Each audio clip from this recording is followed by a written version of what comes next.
చేసిన పాపం మిమ్మల్ని వెంటాడుతూనే ఉంటుందనడానికి ఇదొక నిదర్శనంగా చెప్పుకోవచ్చు. తప్పు చేశాం, చాలా తెలివిగా చట్టం నుంచి తప్పించుకున్నాం అనుకుంటున్నారా? ఏదో ఒక రోజు ఏదో ఒక రకంగా ఖచ్చితంగా మీరు పట్టుబడతారు.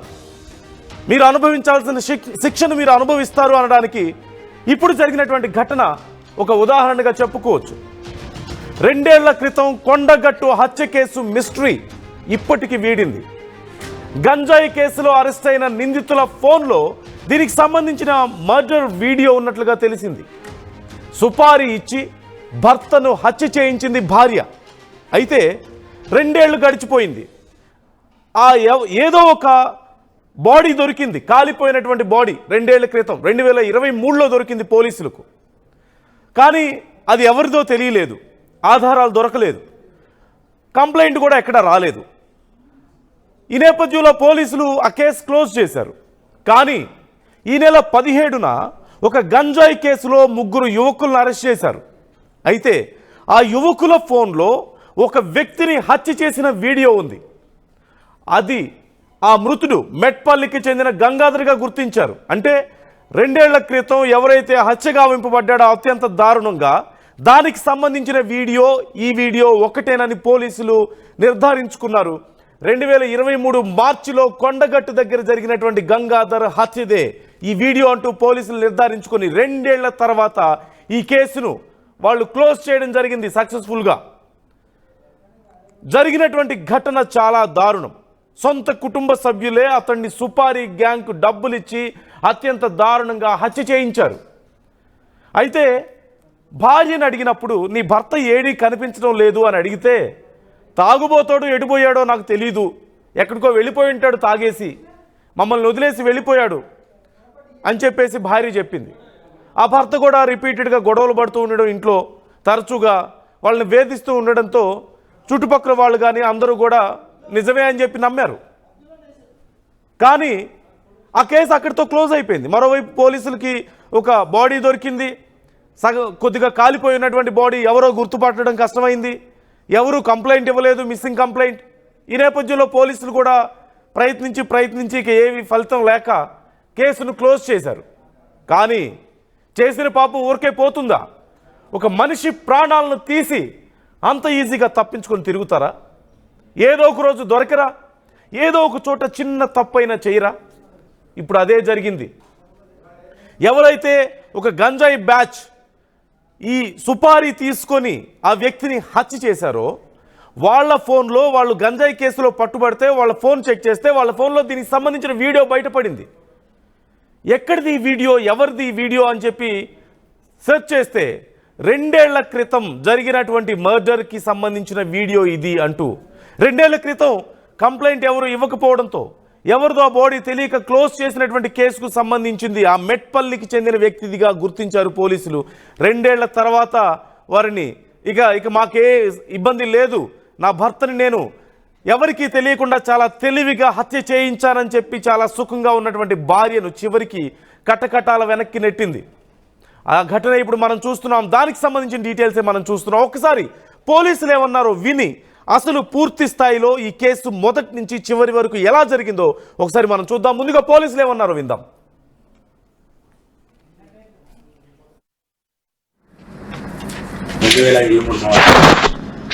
14వ తారీఖు రోజు ఒక కేసు రిపోర్ట్ అయింది.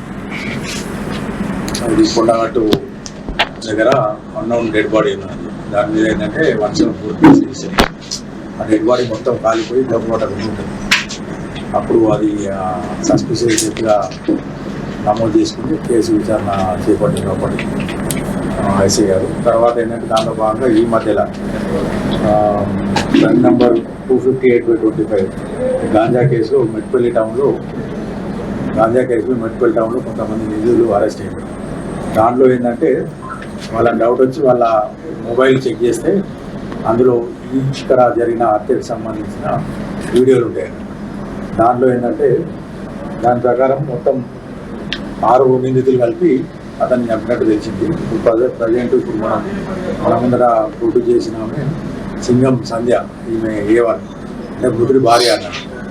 ఈ మృతుడి భార్య ఇలా యారాలు కొడుకుంటే వాళ్ళ బావ కొడుకు చెప్తారు.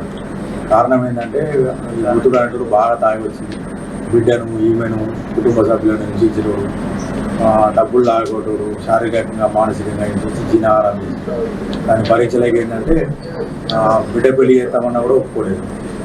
తర్వాత ఈయనకు 10,000 రూపాయలు ఇస్తే బిడ్డ పెళ్లికి ఒప్పుకున్నాక కూడా మళ్ళీ బిడ్డ పెళ్లి అయినాక కూడా అక్కడికి వెళ్ళి అల్లుతుడు కూడా వాడు వీళ్ళందరినీ చిత్రహింసలు పెట్టడం చేస్తుంటే వాళ్ళు ఏమన్నారంటే వీటిని ఎట్లయినా తీసేస్తేనే మనం సంతోషంగా ఉంటామని చెప్పేసి వాళ్ళ బావ కొడుకు గ్రాహిత్ దీనిలో ఏడు సింగం గ్రాహిత్కి చెప్పి 40,000 రూపాయలు ఇస్తాము ఇది చంపేయమని చెప్పి సుపారిస్తారు. దానిలో భాగంగా ఏంటంటే గ్రాహిత్ అంటూ వాళ్ళ ఫ్రెండ్స్ అబ్దుల్ అఫ్సరు, చెన్నా నిఖిల్ వీళ్ళందరినీ కూడా మెట్టుకెళ్ళి వీళ్ళ సాయంతో మళ్ళీ ఈ భవన్ అంటూ బైక్ టెప్ ఆపరేటర్ ప్రజెంట్ సెంచల్ కూడా జైల్లో వీళ్ళు మరియు ఉన్న సంధ్య మరియు వీళ్ళ నేరాలు మమత ఇంకా మమత వీళ్ళందరూ కారు మాట్లాడుకొని ఇక్కడికి వస్తున్నారు. ఈ మమత అంటే ప్రస్తుతం చనిపోయింది. ఈ మన A3 మన మర్డర్ కేసులో చంపేస్తారు గతంలో. ప్రజెంట్ అప్పుడు వచ్చేసి ఏంటంటే అతన్ని తాగిచ్చేసి బాగా తాడుతోటి వైర్ తోటి ఊరేసి మొత్తం టీవీ దాని గ్లాస్ తోటి పగల ముందు పోసి అవన్నీ వీడియో తీసుకొని కాలబెట్టేసి గుర్తుపట్ట కూడా కాలబెట్టేసి వెళ్ళిపోయింది.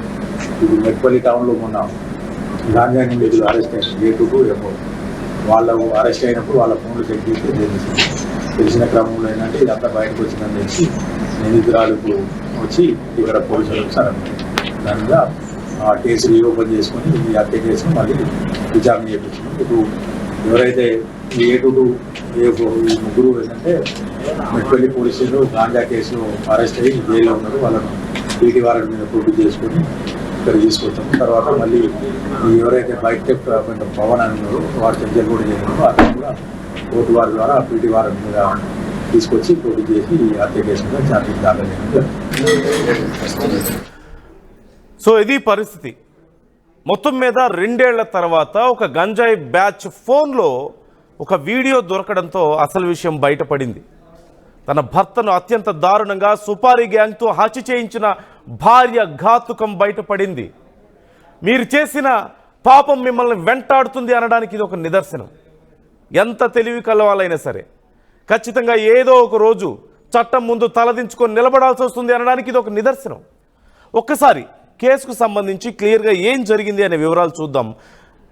మనం ఒక 2 ఏళ్ళు వెనక్కి వెళ్లాల్సి వస్తుంది. 2023 మార్చి 14కి వెళ్తే 2023 మార్చి 14న మాల్యాల మండలం ముత్యంపేట పరిధిలో ఒక కొండగట్టుకు వెళ్ళే ఒక ప్రధాన రహదారి పక్కన పూర్తిగా కాలిపోయిన ఒక వ్యక్తి మృతదేహాన్ని పోలీసులు గుర్తించారు.